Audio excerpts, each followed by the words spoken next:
Good evening, everyone. Welcome to our last but not the least session of mental health series on acupuncture and mental health. Daniel Devine from Beaumont Health Center talks about acupuncture and mental health. Treatments for mental health issues aren't one size fits all. Both traditional approaches and supportive therapies can help with relieving various mental health symptoms. Proper balance is as necessary for good mental health as for physical health. Let us learn how acupuncture offers support during times of stress, emotional anxiety, depression, trouble sleeping, and more, helping to restore balance, leading to improved mental health. Let us welcome Daniel Devine.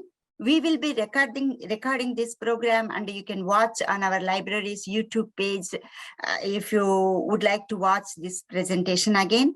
And if you have any questions, please use our chat box or chat feature or question answers feature. At the end of the presentation, Daniel will answer all your questions.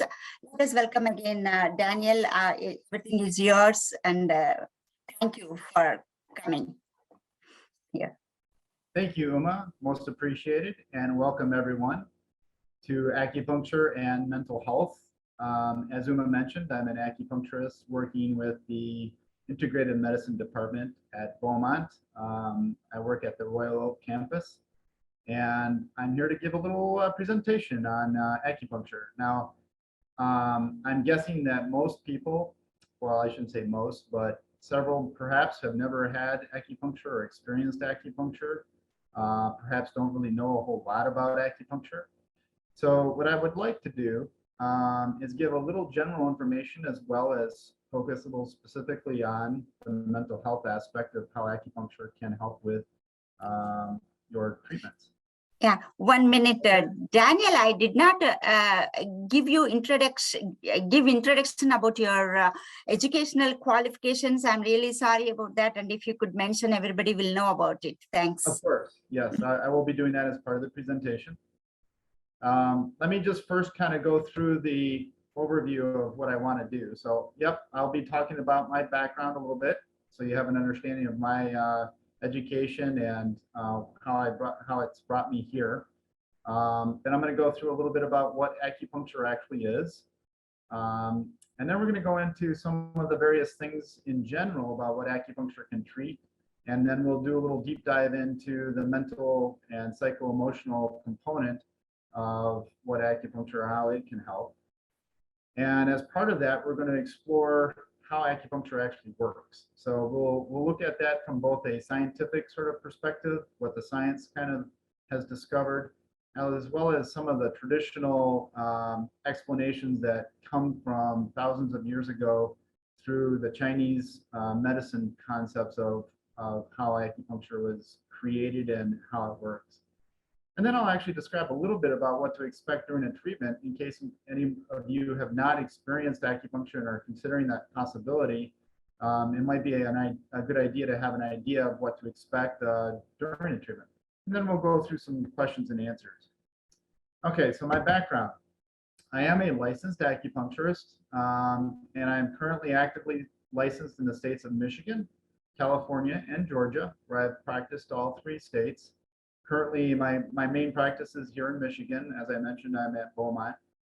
I have received a diplomate in Oriental Medicine, which is awarded by the National Certification Commission of Acupuncture and Oriental Medicine. This is an organization that oversees our board exams and makes sure that when we graduate from our programs, that we are certified in terms of knowing what we're doing and that we can do it safely. Most of the states require that we have this certification in order to provide us with a license. There's some states that do their own things, such as California. They have their own board exams and issue their own license separately. But most of them go according to the NCCAOM. And of course, in order to sit for the board exam, you have to go through an accredited program, which I've labeled here at the end here as the Masters of Traditional Chinese Medicine. I went through a school called Five Branches University, or FBU. They're accredited through the Accreditation Commission of Acupuncture and Herbal Medicine. This is a organization that is recognized by the Department of Education to the United States to accredit various schools. So I finished my Master's of Traditional Chinese Medicine through them, and then I went on further and received my clinical doctorate in Traditional Chinese Medicine. And this was accredited through the People's Republic of China, so their Ministry of Health. There's also available programs for students if they want to go further into like their doctoral programs that are accredited through the United States as well. But I received mine through the accreditation through the People's Republic of China for that. Okay, and as far as what my experience goes, I did practice in the state of California. That's where I went to school. I practiced there for about 5 years. Then I had an opportunity to join a cancer treatment center in Atlanta. So I moved to Georgia and practiced as part of that hospital organization, seeing primarily cancer patients for about 2 years. And then eventually I made my way back here to Michigan, which is where I was born and raised. And I'm currently practicing at Beaumont as well as in my own private practice. So what is acupuncture? By definition, acupuncture is a holistic healing modality, a medical technique whereby very thin, sterile, single-use needles, which are called filiform needles, are expertly placed and inserted at various points in the body, tapping into the innate and natural healing mechanisms that improve overall function and return one to homeostasis, which is a state of optimal health, wellness, and natural ease. Acupuncture is subtle in its effect, but results can range from immediate to slow to respond. So we can actually get immediate results as we're seeing the patient for the very first time. It's possible to get some changes in their condition that they're coming in for right away. Other conditions might be a little more slow to respond. Generally, acupuncture is comfortable, only a minor pinch with needles insertion, and I'll explain that a little bit further when we get into the treatment aspect of it, what to expect. But generally what it means is that it does not really hurt, which is kind of sort of a misconception. A lot of people are very apprehensive when they come in for their first treatment, not sure how to or what to expect with the needles. So, you know, once they get past that first treatment, they realize that it's really not so bad, and it didn't really hurt as much as they anticipated it might. And it's generally very relaxing to experience. In fact, many people will even fall asleep on the table during the treatment. So it can be very relaxing. This is a little image that I like to show people in terms of what to, you know, the needles themselves, and comparing an acupuncture needle to the size of other types of needles that you may have experienced personally. So the one in the upper left there is an acupuncture needle, and you've got the two portions. The sort of copper colored at the top there is really the handle, and then the silver part that extends down might be a little difficult to see, but that's the needle itself, and it's very, very thin. It's thinner than most hair, you know, like the size of the thickness of a hair. And the diameter, as it's labeled, is 0.25 millimeters. Now that size is actually thicker than most of the needles that we use. So I'm demonstrating a very thick version of an acupuncture needle. Most of the needles we use are even thinner than that. But as you can see, you compare it to like a sewing needle, the size of a sewing needle, or a medical syringe. I'm sure that people have either had their blood drawn or perhaps received injections or of that sort. Oftentimes that's the size that you might see with a medical syringe. And then of course you've got a standard matchstick there to kind of compare it. But the idea with this video or vision is that you can kind of see just how thin an acupuncture needle is. And so when it comes to that concept of it being very comfortable and tolerable, you can kind of see why, because the needle is so thin that it doesn't generate a very big sensation as you insert it through the skin. So some basic history of acupuncture. I don't want to go too deep into this, but you know, just to give you some general background. there's been some artifacts that have been found pretty much everywhere in the world, going back as far as 8,000 BC. But China has been credited with the first sort of recorded history of using acupuncture about 3,000 years ago. And they've been, over the thousands of years have been sort of modifying and getting it better as they go. Jesuit missionaries introduced acupuncture to the European continent around the 17th century or so and brought it back to them. And then it was introduced to the United States when President Nixon traveled to China back in 1972. The story goes that one of his, the members of his group there apparently became ill and needed to go to a hospital nearby. And they used acupuncture and Chinese medicine as a way to treat his issues. And as a result, he was very impressed, and it sort of impressed the whole group, and they brought it back, in terms of the concept to the United States to introduce it to the United States there. So that, I think that's kind of an interesting little factoid. Acupuncture can also be looked at from various methods of how it's applied. So I was trained in traditional Chinese medicine. But there's other types of acupuncture that are out there, like such as scalp acupuncture, which actually traditional Chinese medicine does incorporate a little bit of. But there's Japanese style acupuncture, auricular, which is putting needles into a person's ear. 5-element theory, which is a form of acupuncture that's a little different. Korean hand and foot acupuncture. There's medical acupuncture, which is where a trained physician, like a medical doctor or a doctor of osteopathy, has gone through some specific training and they will apply acupuncture. And then there's community style acupuncture, which is where an acupuncturist will take a group of people sitting in a large room, and instead of the private sort of one-to-one scenario, this is where you'll be sitting in a room with lots of other people, maybe up to 10 or 12 people at a time, and all receiving acupuncture sort of simultaneously. The intention of that is to make it a little more affordable and make it so that more people can receive it at the same time, compared to like doing a private session. But again, as I was trained in the traditional Chinese medicine form of acupuncture, so my specialty and focus on how the Chinese applied their acupuncture and for its uses. So what can acupuncture treat? In general, there's been over 1,000 systemic reviews of the literature of science in terms of what acupuncture can treat. There's been some reviews through the Department of Veterans Affairs, a couple different, like the Australian Department of Veterans Affairs, as well as our United States Department of Veterans Affairs, that have done some reviews and updated those reviews over the years.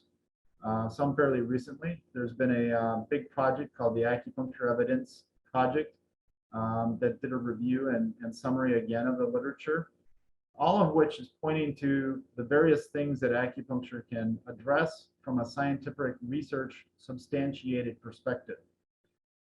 And there's evidence based on those reviews that acupuncture is effective for over 117 different types of conditions.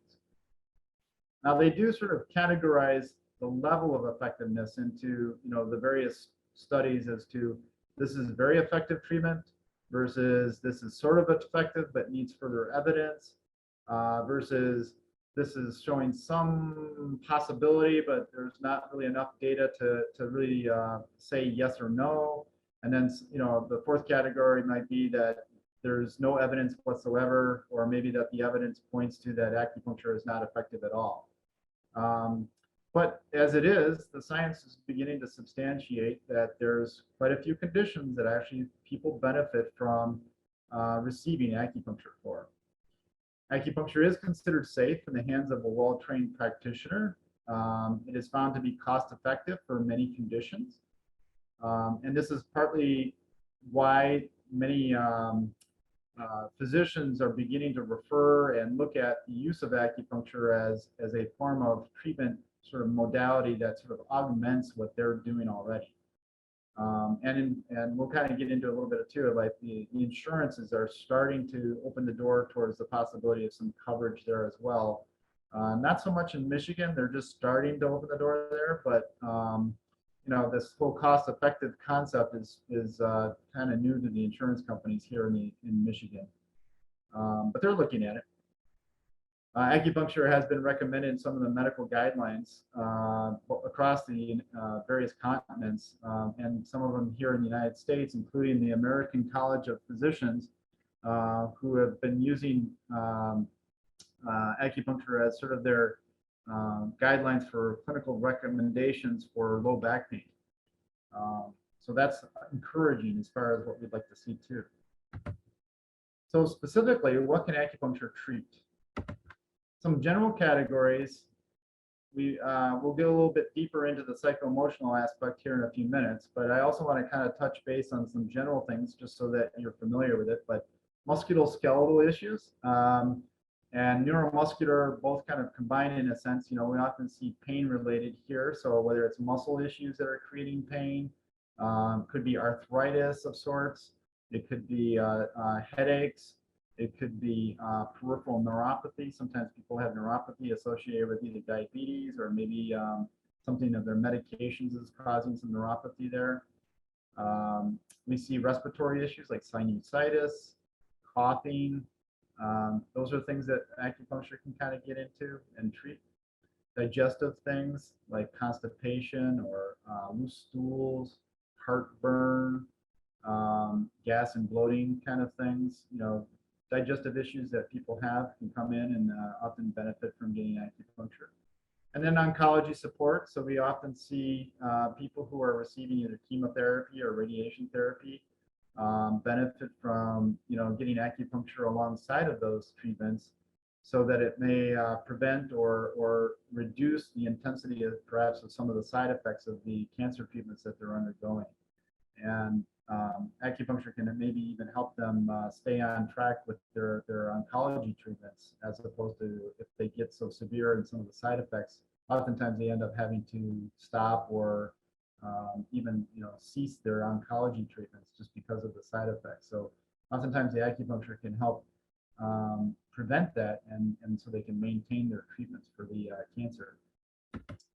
As far as the mental health aspect, the big things that we see acupuncture helping with is stress. That's probably the number one big thing that we like to address. And stress seems to be something that is very pervasive. It tends to affect a lot of people in a lot of different ways. It could be, from their work environment, could be from personal environment. Various things that people are really stressed about tends to, over time, have a degradative effect on their health, and the acupuncture can start to mitigate a lot of those effects and even turn it around. And then we also go into teaching some of the concepts of how to manage stress a little bit. One of the things that I like to mention to people is that you're not going to actually get rid of stress. It's just that you need to learn to manage it better. And sometimes getting treatments like acupuncture is one way to do that. Some of the things that come along with stress or some of the mental health aspects oftentimes is fatigue or low energy, insomnia or difficulty either falling asleep or staying asleep or both, or even just disturbed dreams. These are all things that may come along with the mental health aspect. Oftentimes anxiety. So whether it's an actual diagnosed anxiety, such as like maybe a post-traumatic stress disorder, or like a attention deficit disorder, anxiety disorder. These can be formally diagnosed in terms of a psychological condition people are being treated for, or it could be just general anxiety that people are experiencing, maybe because of the current state that our world seems to be in, like around this COVID thing. There's a lot of anxiety because of that. So acupuncture can certainly help to mitigate some of the anxiety, helps to reduce the effect of it on our system. And I'll go into the how this works a little bit here in a little bit more detail in a few minutes. So depression, this can go along with anxiety. It can go back and forth. So acupuncture also is known to help general sense of well-being. A lot of times people will actually come in for treatments just because they feel better afterwards. They're not having any specific condition They're maybe just a little stressed, but nothing real severe. But they just want to feel better, you know. And then in addition, there's addictions. Sometimes we can help people with their drug addictions or alcohol addictions, you know, even helping to stop smoking. Those are things that acupuncture can provide a little bit of benefit. It doesn't necessarily provide that miracle sort of magic bullet that sometimes people are wanting, but it certainly may help to reduce the inclination to either drink or smoke or whatever it is that they're wanting help with. It sort of reduces the cravings a little bit. So that's one way that we can help with some of the addictions. So how does acupuncture work? So we're going to dive into a little bit of the science and research models first. I think most people are going to be more familiar with that concept. And then at the end, I'll kind of go through the traditional Chinese medicine theories of how it explains the mechanism of how acupuncture is working. So the scientific explanation is that acupuncture needles stimulate the peripheral nervous system, which is where we're putting the needles in. We're usually putting them in someplace in the skin, which stimulates the peripheral nervous system. This in turn modulates the central nervous system, which is your spinal cord and your brain. The central nervous system releases what are called neurotransmitters. They're also called neurohormones. And this is released through either the spinal cord itself or through the brain. And these help to regulate multiple systems in the body. So the immune system, the autonomic nervous system, the endocrine system, and the musculoskeletal system, all of which are regulated by these neurohormones. In the body, there are 4 what we call feel-good hormones. This is kind of related to our mental health to some extent. So dopamine, serotonin, which I'm sure you've heard of, oxytocin, and endorphins, which you may also have heard of. The acupuncture helps to reconnect the neural signal threshold and stimulates the brain to release these, specifically the oxytocin and endorphins. And I was actually just reading a little bit earlier today about how there's some speculation that serotonin may actually be released as well. We'll get into those 3 in a few seconds here. So generally, it's going to promote the body's self-healing response. This is the self-healing mechanism by reducing pain and lowering stress. So the endorphins are the sort of endogenous opioids that our body produces. And these will help to regulate mood as well as pain. So a lot of times people have been given medications that are called opioids. These are very strong medications that help to reduce pain specifically. So these endorphins are the endogenous, which means that they're generated internally and are sort of a natural opioid that we produce in our own body. And there's evidence in the research that acupuncture shows it can help release these endorphins in the system so you feel better. It reduces the pain. That's one of the mechanisms that they've identified in terms of helping to reduce pain. And it helps to improve your mood. Acupuncture has also been shown to release oxytocin, which is linked, if there's low levels in your system, it's been linked with symptoms of depression. This has been referred to as the love hormone. So when we're feeling in love or we're feeling really good, a lot of times there's an abundance of oxytocin in our system. And this can be naturally released through various things like exercise, listening to music that you find pleasing, just being touched, like receiving a hug or a massage, or even cuddling with your loved ones. These are ways that oxytocin can actually be released in your system. And of course, acupuncture. So that's another way that acupuncture may help with depression and help with your mood and make you feel a little good. As I mentioned, I didn't include this in my slides here because I just found this information myself, but there may be some evidence that acupuncture may be helping to release serotonin. Serotonin is a hormone that we release in our system that helps our system essentially. We feel good when it's there. And a lot of the medications that are treating depression are your serotonin, they're affecting the serotonin levels in our system. So they're called serotonin reuptake inhibitors. So it prevents the body from sort of reabsorbing the serotonin that's being produced. What this does is it leads to further abundance of serotonin in your brain and in your system.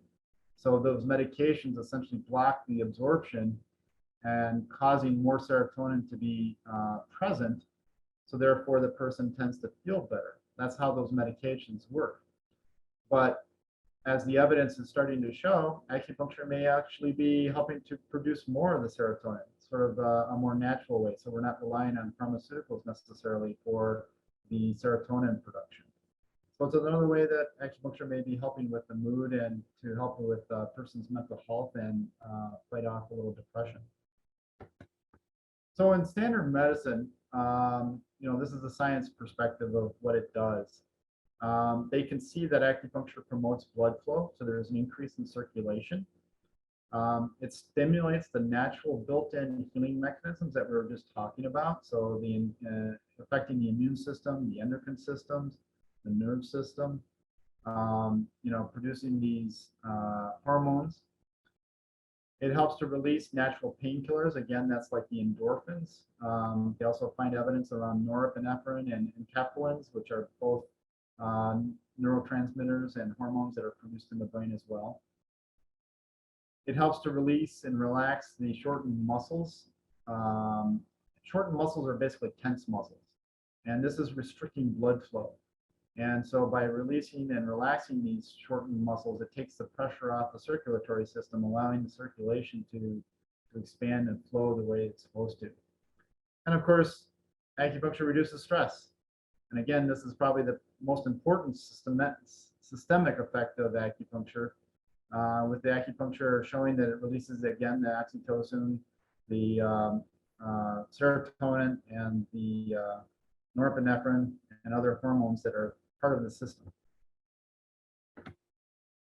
So the traditional Chinese medicine theory of how this is working, we're going to kind of jump a little bit here out of the science concepts into the Chinese medicine theory. You may have heard of the concept of qi. This is something that's talked about in Chinese medicine theory or in general and it's been associated with acupuncture. But the intention of acupuncture from this theory is to affect the flow of qi.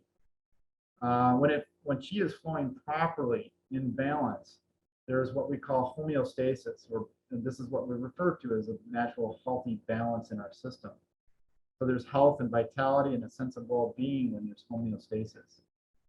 When the flow of qi is out of balance, either being too much or too little, disrupted or blocked, symptoms of dis-ease or reduced vitality and ill health occur. But the real question is what is qi? So how do you explain what is qi? Well, it's not so easily defined or translated. Oftentimes it's referred to as energy or life force or vital power. There's various things and ways that it's been referred to, but it takes on different qualities depending on the context that is used. For example, environmental qi. You may have heard of the art of what's called feng shui. If you haven't, that's okay. But these are practitioners that'll work with what's called the environmental qi, and they will orchestrate or organize or create an environment where the qi is flowing abundantly or in a particular manner that's sort of aligns with the goals of the individual. So for example, they might go into a business and create an environment in their business where it creates a flow of qi so that it helps to support their business growth and financial aspects of the business, so it grows that way. They may go into a residential home and create a nice smooth flow of qi there where people feel relaxed when they're at home. But that's sort of the concept of working with environmental qi. In terms of the body and what we work with, there's also several different kinds of qi there. And when we refer to the mental health specifically, we call that the Shen qi. Again, we go back to the concept that acupuncture is working with the qi and trying to establish a balance and a nice flow, that it's it's flowing in its proper amount, not too much, not too little. So, the acupuncture, or I mean, the qi being affected by acupuncture is traditionally referred to as the circulation of life force energy. Oftentimes, this is what people refer to it as. And they tend to flow along these specific pathways called channels or meridians. And a lot of the points that we will choose are going to be laying upon these channels or these meridians. That's where we're going to actually select our points and where we're going to insert the needles that are along these points. So, and there's a new perspective that's starting to be developed in terms of trying to explain how this qi works. And rather than making it sound so esoteric as some sort of energy that's flowing through our body, there's an understanding that perhaps what qi really is a physiologically based concept as it relates to oxygen and circulation. Research has shown that acupuncture increases blood circulation. It helps to facilitate the repairing of areas of poor vascularization and function by getting blood flow to these areas of the body. When there isn't blood flow, we call this blood stasis, or the blood circulation decreases, and that happens as we age. So with the acupuncture, we can see that there's an increase in circulation and better perfusion of oxygen through the tissue, which ends up relating as better health to the individual.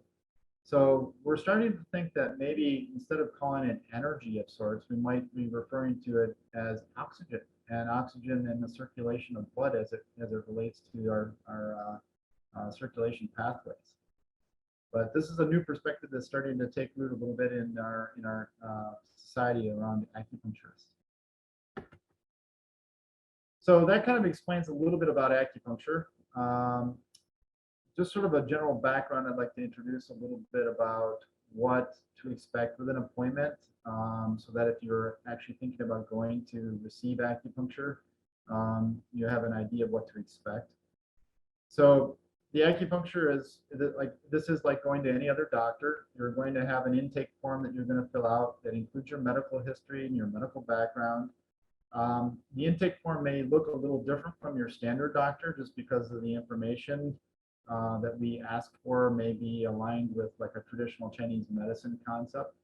But it may also include quite a bit of information that your standard doctor would include on their intake form as well. Part of the appointment would be reviewing that with you, going over that with the information, and then we'd provide a assessment. So we're going to do an examination typically, and this is what we call a pulse diagnosis, maybe a tongue diagnosis. Essentially what we'd be looking at is we'd check your pulse, we'd look at your tongue. This provides information to us, from our Chinese medicine training that gives us an idea of how your health is currently. We may do a structural and functional assessment. So for example, you may, if you're having an issue like, for example, with your shoulder, we may want to have you demonstrate your range of motion of that arm to see if that shoulder issue is preventing any or creating any restrictions to your movement. So that's part of what we would do as well. And then we would discuss the role and the benefit of acupuncture with you, and determine whether this is something that's going to be appropriate, and what your goals are, wanting to create a plan here. So we're going to do sort of a discussion of a treatment plan as well, and that may actually come at the end of the treatment.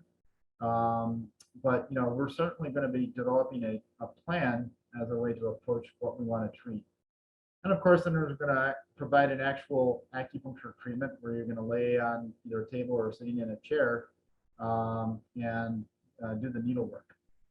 So total time of most appointments when the person comes in for their very first one may last anywhere from 45 to 90 minutes. My initial appointments typically run about 60 minutes if I'm at Beaumont, and that includes the as well as follow-up appointments. But that's kind of a way, private practitioners might take a little bit longer to go a little bit more in depth with your health and history aspect on the intake form, and may take up to about 90 minutes for the complete appointment. So then the actual treatment itself, You're going to be laying on either an exam table or perhaps reclined in a large chair. It's possible to do the acupuncture sitting in a chair, but it's usually not as comfortable. So we actually prefer to have you laying either on a table or in a large chair that you can recline in. So you might be laying face down, you might be laying face up, you might be fully dressed. Depending on what they need access to, they may have you change into a gown. Most of my treatments, probably 95% of the time, the person's going to be laying on their back, so they're face up, and they're going to be fully dressed. Most of my treatments, I will access mostly their arms and legs for the most part. So I don't really necessarily need to have people change into a gown for their treatments. On rare occasions, I may have to do that, but for the most part, like I said, about 95% of the time, they're going to be fully dressed and they're going to be laying face up. And I find that's usually more comfortable, particularly with their very first treatment. Sometimes there's a little apprehension around receiving acupuncture, and I think it's easier for people to receive if they can kind of see what's going on, as opposed to, you know, what's this guy doing behind my back kind of scenario if you're laying face down. Once we have you arranged on the table, we're going to prepare the acupuncture points with an antiseptic, usually an alcohol swab or something like that.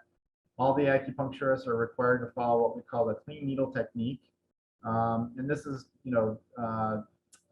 established by the Council of Colleges of Acupuncture and Oriental Medicine. This is something that's also required to be licensed, that we have been through this. There's a course in training, and we're certified in this, so it's necessary that we follow this. Again, the needles themselves are sterile. I mentioned this at the beginning, but and they remain sterile, and they're only used once. Once they're used and they're removed, they're disposed of in a sharps container and never used again. So then once we prepare the sites, we're going to insert the needles into the various points. The needles are retained for a segment of time, often set about 30 minutes. And what I mean by this is they basically stay in place. They're not going to be moved, they're not going to be changed. Once we insert them, we kind of leave them alone, and then your job is just to sort of relax and lay on the table for about 30 minutes or so. We try to provide a nice and relaxing environment so that people feel comfortable. I consider that to be part of my job, is to make sure that everybody's comfortable. During that 30-minute period, most of us will step out of the room, like if you're receiving a private acupuncture treatment where it's just you and the acupuncturist. We will set the environment up so that you maybe dim the lights, and then provide a little comforting, soft music, and then step out. And during that period, you can just relax. Some people actually, like I mentioned earlier, they may take a little nap. They may actually fall asleep during that period.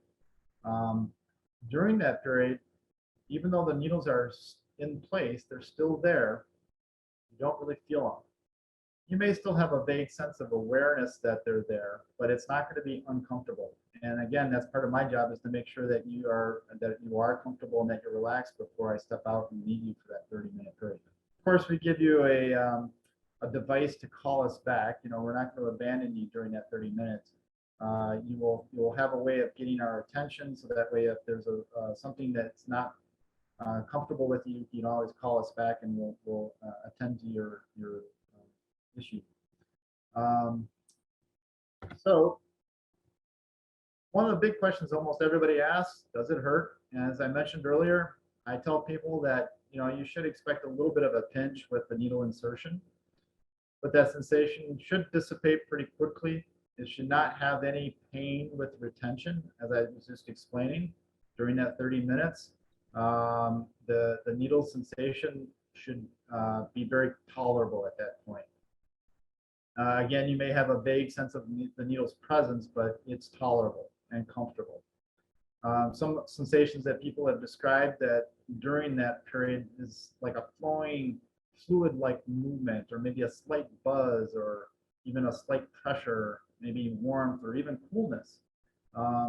There's a lot of different types of sensations that people have come up with in terms of what they've experienced, and oftentimes it's very individual. And so It's hard to predict exactly what people are going to experience. Some people don't experience anything else. You know, they may not have any additional sensations when they're laying there during that 30 minutes. But it can vary based on the individual of the person. So who can it benefit? Just about everybody. Everybody can just about benefit from acupuncture. The one thing I also want to mention in terms of when you receive the acupuncture,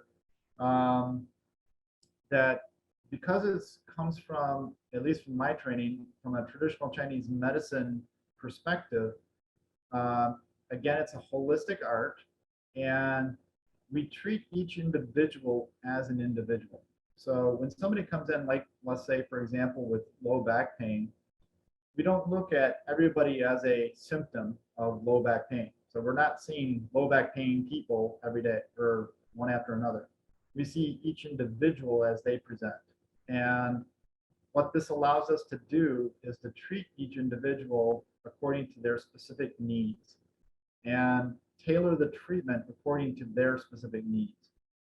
This makes it a little bit more holistic according to each person.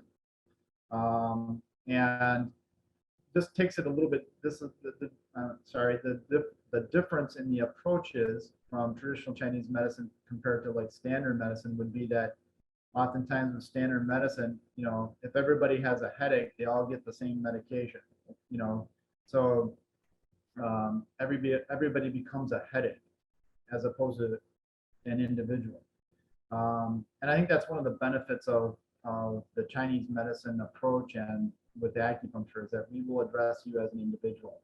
In fact, each person that I see, every time they see me for follow-up appointments, they're different from the first time I saw them. So I'm sort of doing a reassessment, a short reassessment each time they come in to see how they are at the moment and a treat according to how they present in the moment. So sometimes my treatments may not be exactly the same from time to time. They might start out very similar, but there might be a little variation there just because they show up a little differently each time they come in. And my assessment might allow me to treat them a little differently as they come in each time as well. Okay, I think that kind of sums up what we're talking about here. I'm happy to answer any questions you may have. Hopefully I'm able to provide some answers. And I think Uma is going to share some of those questions with me now. So far, I didn't see any questions, Daniel, and let me wait if they have any questions. Please post your questions if you have any in the chat box or question answer feature. Daniel will be able to answer your questions.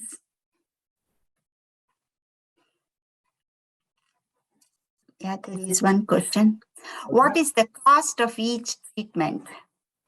Okay, so that's a great question, and I don't have a specific answer because it may vary from one practitioner to another. I can tell you that at Beaumont, every appointment would cost $117. That's the standard fee that they're going to charge is $117. I also can tell you that from a standpoint of private practitioners, this is typically a little bit above the average. The average might range from anywhere from about $65 to maybe $110 or $120 in that area. But you know, so 117 is kind of at the top end, but it may range from one practitioner to another. They may charge a little different, a little bit more for the initial appointment if it's a 90-minute appointment, with follow-up appointments being something like a 50-60 minute sort of duration. So there might be a little change in the price structure from the initial appointment versus follow-up appointments as well. Unfortunately, I can't give you more specifics because every practitioner sort of sets their own price point.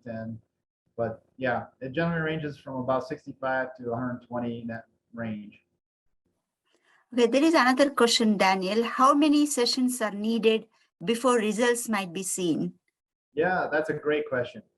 So one of the things that we would determine as part of your initial appointment is what we call a treatment plan. And that's where we would discuss how many treatments that we would suspect you're going to need. Now, in our academics, in the books that we learn from in school, they would talk about one course of treatment would be something like 12 sessions, and they may actually suggest anywhere from 2 to 3 or even 4 courses. So you're talking anywhere from, 36 to 48 treatments or sessions. Now, what I like to do, this is my own personal approach, and again, each provider may have their own approach as to how they may do this, but I find that when it comes to recommending treatment, we're looking at the difference between acute conditions and chronic conditions, and chronic typically responds more slowly than something that's acute. And a chronic condition that's been around for a long time, for example, let's say low back pain, that's going to respond fairly slowly, and it's going to require more treatments than something that's acute, like say maybe they just sprained an ankle or something and you want to get some acupuncture to help their ankle heal. So the chronicity of the condition is going to influence, the recommendation of how many treatments that we're going to recommend. But it's also something that I like to do is I start people out by suggesting that they come to see me probably 4 to 6 treatments as a starting base. And the reason why I start there is that in order to make sure that acupuncture is going to be effective, we need to at least have several visits. And so the acupuncture may, as I mentioned earlier in the presentation, that it may be subtle in terms of its effects, and it may take a little while before we start to see some changes.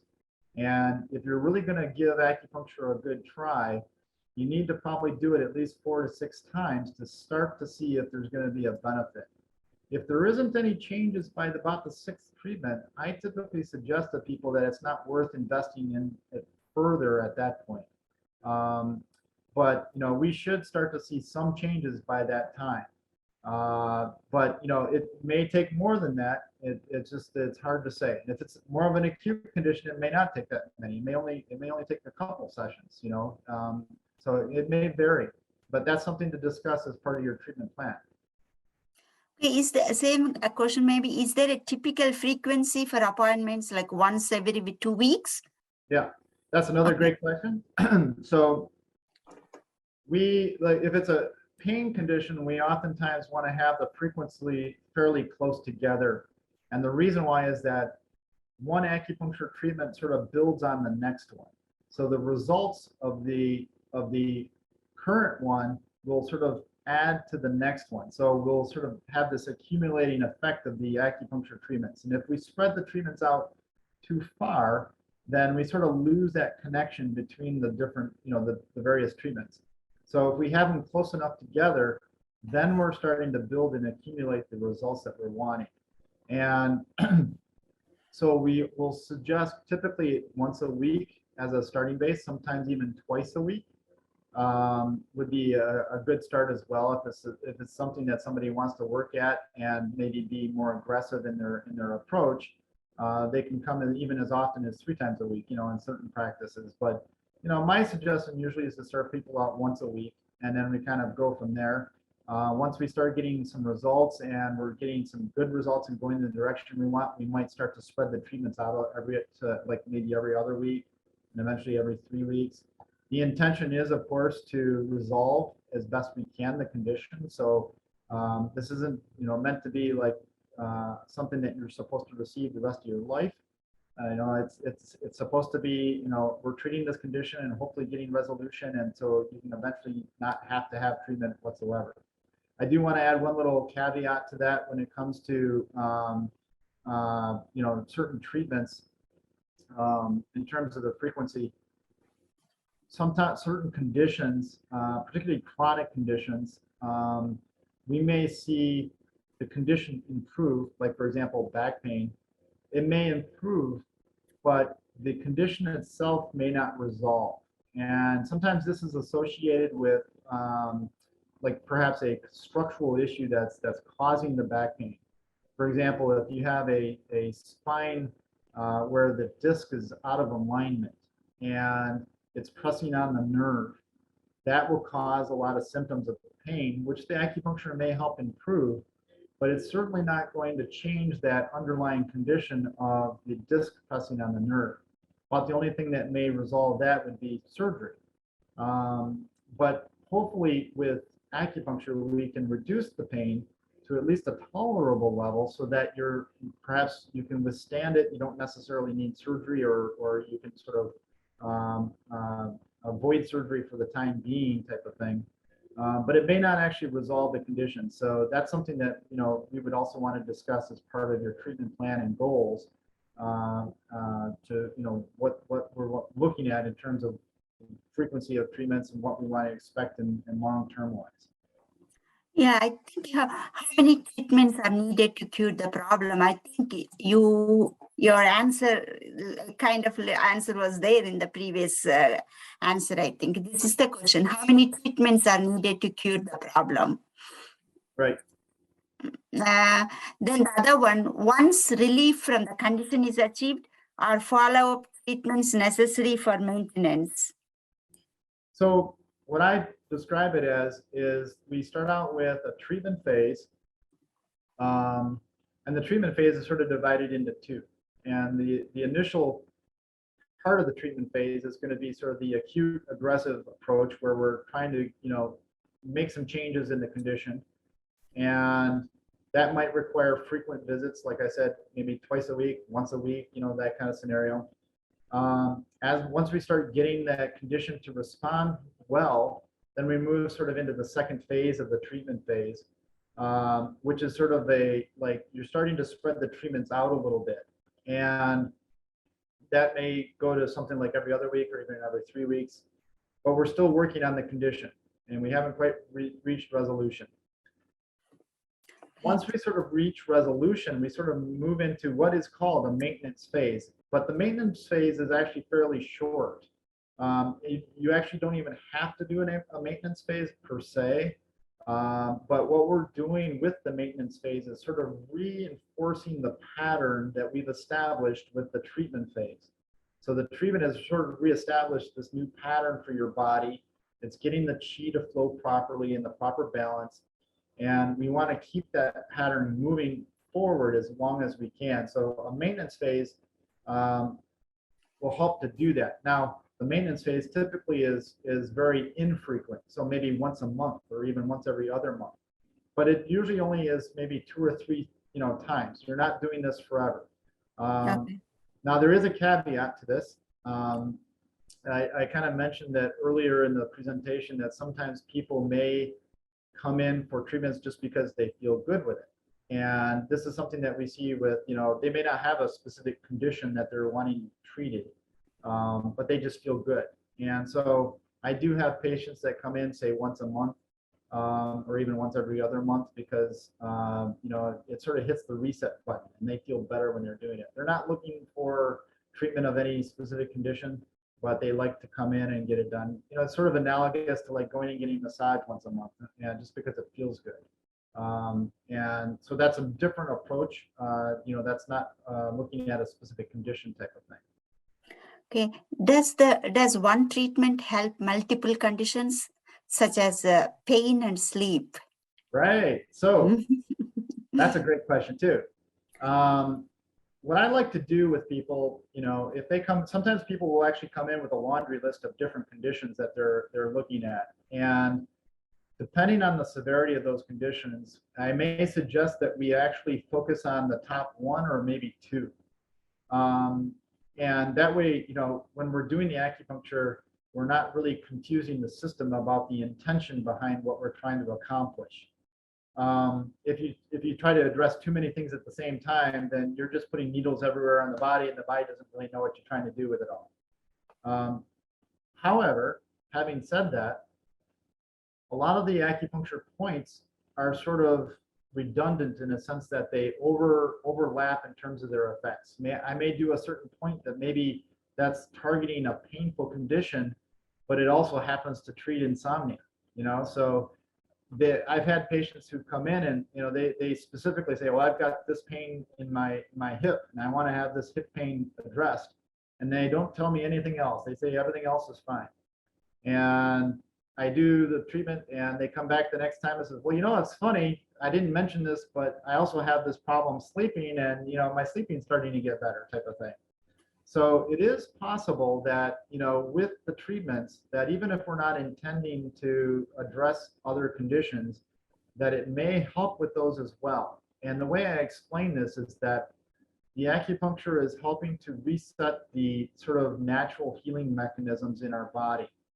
Once that starts to happen, the natural healing starts to happen in our bodies in general. And so there's a lot of other conditions that might start to sort of return to a natural homeostasis or balance in our body as well. So sometimes that can benefit, sort of unintentionally, but it certainly can happen. Okay, there is one more question. Can you pay privately if insurance does not cover treatment?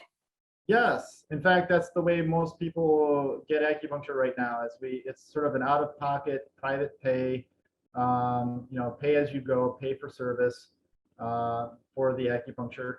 On occasion, depending on if your insurance, you may want to, if you think your insurance may cover it, it might benefit you to look into it a little bit. And what most practitioners can do is they can provide you what we call a detailed receipt. And this will include the diagnostic codes and procedural codes that the insurance companies would need. So you could take that form, that detailed receipt, and submit it to your insurance company, and they may provide you some reimbursement. Whether it's the full amount, it's hard to say. That would be your insurance company determining whether that's the case. But that has actually started to happen more frequently here in the state of Michigan, because some insurance companies are starting to offer that as a benefit. Like, for example, I know Priority Health does. I think maybe Blue Cross Blue Shield is starting to look at that. So, Medicare, for people who are under Medicare, you can get reimbursed specifically for treatments for low back pain. They won't reimburse for anything else. It's just low back pain. So that's a possibility there too. But again, in the insurance world, we're used to where you go to your doctor and the doctor bills the insurance for you, and so you just pay your copay and that's it. Acupuncture hasn't quite caught up into that just yet. So most of the practitioners are their own private for cash business, you might say. So they'll expect you to pay for the service at the time. And again, they may be able to provide you with that detailed receipt that you could then submit to your insurance company. But you may have to look into your insurance company to see if it's worth, submitting all that and going through all that to see if they will reimburse you. I have a question for you, Daniel. Suppose any patients, if they have a high blood pressure or diabetes, and are they okay to take this treatment, acupuncture? Will that affect them by any way, like poking the needles into their body? Yeah. So, Yeah, that's good. There are really very little restrictions around receiving acupuncture. Even people who are taking blood thinners, like medications that thin their blood, Coumadin is one of the ones that, or warfarin is one of the ones that we will run into quite frequently. Our needles are so small and so thin that they're not really causing any real issues. Now, so having said that, one of the things that you're going to, if you decide to get a treatment, that you're going to be consenting to as part of the treatment is that there are some risks that are identified, with receiving acupuncture, even though they might be very minimal and unlikely. They still have to be identified, and you have to be knowledgeable, such as bleeding. That's one of the risks that they identify. But again, because of the needles being so thin and so small, even people who are taking blood thinners, the likelihood of any significant bleeding is almost negligible. okay. You may get a little pinprick of blood coming out when the needles are removed, but that's quickly stopped with a little pressure on it, with like a cotton ball swab or something. The other risk that may come with it would be infection. So anytime you poke anything through the skin, whether this is getting a blood draw or a vaccination or injection of any sort, there's always a risk of possible infection. Again, our needles are sterile. They're single use and disposed of after they're used. So, and then again, we clean the site off with a little alcohol preparation so that prepares the skin. So the likelihood of having any infection is so small again, it's almost negligible. The other risk that sometimes may occur if somebody's getting acupuncture in a specific area of their body, particularly in their torso. So if it's in their upper chest or in their rib cage area or on their back, certain areas, if the needle is not inserted properly, it could possibly go too deep and then penetrate an internal organ. So like the lung or the liver type of thing. That is considered a risk.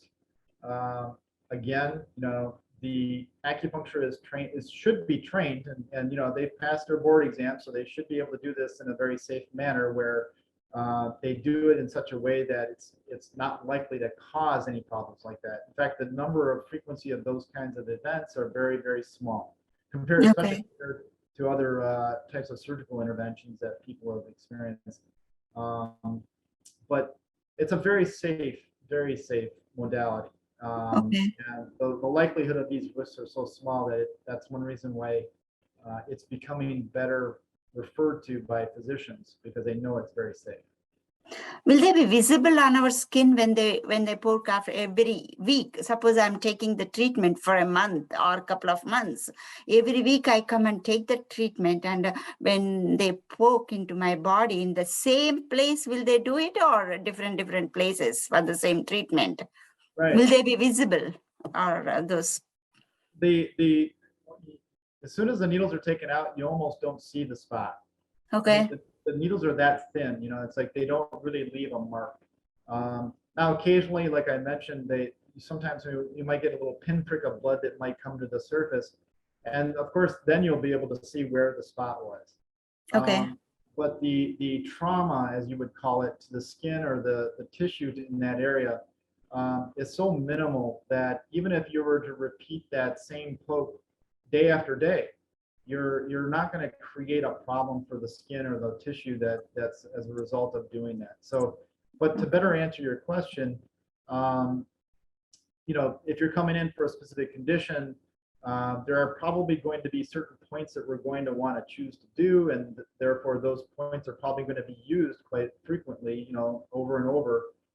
There might be a little variance, as I mentioned, from my own personal practice, that there might be a little variance that comes out of it, but for the most part, you're going to be doing very similar points. But it's not going to cause any problem whatsoever. You're not going to have marks on your body as a result of it. Okay, thank you very much. And there are a couple more. I had this question in my mind, the last question, but before that, I'm going to ask this. Where is your private practice located? It's in Troy. Oh, okay. And will you be able to share your address on the chat box, or if you could share with me, I will share it with our patrons, whoever has registered. I can share it later too. If you could send me an email. I'll be happy to do that. I think I kind of made an agreement with my director at Beaumont that this was going to be representing Beaumont, and I wasn't going to be necessarily trying to promote my own private practice. So, I understand that. I'll be happy to share that with you later through my personal email, and you can sort of distribute it to whomever would like it. So okay, thank you. I will do that. And also this question, I had it in my mind, and one of our patrons asked this question. Did you mention what type of metal the needles are made of? Like, whether it's stainless steel or titanium or what is that? Yeah, it's a surgical grade sterile stainless steel. Yep. Oh, stainless steel. Okay. I think we are done with the questions, and I don't think we have any more. And thank you very much for your patience, and you have answered so many of our questions. And thanks again. And I'm sorry. Thank you. And we learned a lot about it. We had a lot of doubts and this about this treatment. Acupuncture means they poke needles into your body. That's all we know. Now we learned about it. Really, you educated us so well. Thank you very much, Daniel, and thank you very much for everyone who attended this program. And we have already recorded this program. If you want to go over it and listen to it, what he mentioned, we will have this program presentation on our YouTube page, on our library's webpage, YouTube page. Thank you. Thank you so much for having me. And thank you for everybody who attended. I appreciate it. And thank you for your questions. And everybody enjoy your evening. And everybody be well. Okay. There is I think there is a question and I thank you. Great presentation. You got a good presentation. Thank you and stay safe. Good night. You too.